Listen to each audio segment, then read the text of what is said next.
নমস্কার বন্ধুরা, আবারও চলে এসেছি নতুন একটা রেসিপি নিয়ে। আজকে তোমাদের সাথে শেয়ার করব খুব তাড়াতাড়ি খুব সহজ পদ্ধতিতে কিভাবে তোমরা চিকেন রান্না করবে, বিশেষ করে এটা ব্যাচেলারদের জন্য।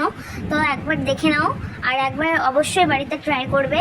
প্রথমে এখানে আমরা মাংস, আলুগুলো আর কেটে রাখা পেঁয়াজ কুচি, টমেটো কুচি, থেতে করে রাখা রসুন কুচি, কাঁচা লঙ্কা কুচি, আদা লঙ্কা বাটা সব দিয়ে দেবো।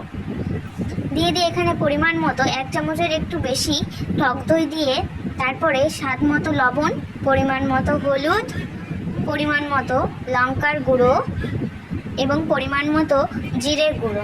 আর তোমরা চাইলে এখানে গোলমরিচের গুঁড়োও অ্যাড করতে পারো। তারপরে এখানে গোটা গরম মশলা যেমন দারচিনি, এলাচ, লবঙ্গ, জয়িত্রী, জায়ফল সব দিয়ে ওপর থেকে সর্ষের তেল দিয়ে মাংসটাকে খুব সুন্দর করে ম্যারিনেশন করে নেব। তোমরা এখানে মাংসটাকে, যদি তোমাদের হাতে সময় থাকে তাহলে মাংসটা ম্যারিনেশন করে তোমরা 10 মিনিট মতো রেখে দিতে পারো। আর যদি তোমাদের হাতে সময় খুবই কম থাকে তাহলে মাংসটাকে ম্যারিনেশন করে রেখে দেওয়ার কোনো দরকার নেই।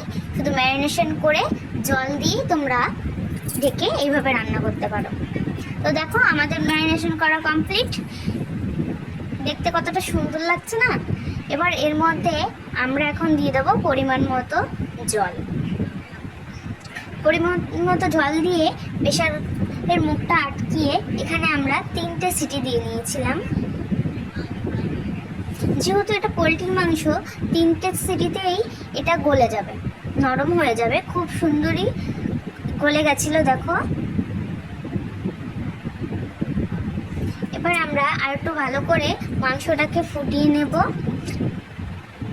ওইদিকে একটা কড়াইতে সর্ষের তেলে জিরে, শুকনো লঙ্কা ফোড়নে দিয়ে উপর থেকে ফোড়নটা দিয়ে দেব। দেখো কত সুন্দর হয়েছে দেখতে। তারপরে আমরা এখানে পরিমাণ মতো গরম মশলার গুঁড়ো এবং ধনেপাতা দিয়ে নামিয়ে নিয়েছি। যখন তোমাদের হাতে সময় খুবই কম থাকবে তোমরা একবার হলেও এইভাবে রান্না করে দেখবে, খেতে কিন্তু খুব ভালো হয়।